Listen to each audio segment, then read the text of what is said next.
This is the poem Nightshade, which I wrote about my father, and is from my new collection, Trespasser. I let it all out finally in the dead of night, all by myself in the old ramshackle run-down house in which I was born and reared.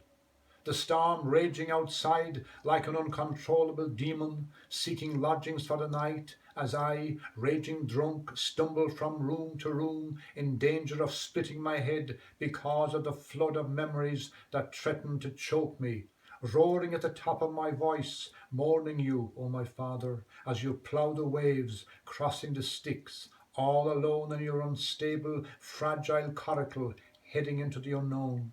I screamed and roared and shouted until I took leave of my senses, my voice rising and falling in time with the storm raging outside, until I exhausted my well of sorrow and grief. Falling out of my stand into a fitful and drunken stupor on the damp, unmade bed, the house all around me swaying and dancing like a vessel that was out of control, without shipmate, sailor, or captain in charge, and nobody, alive or dead, to steer it to a safe haven, to rescue it from certain calamity.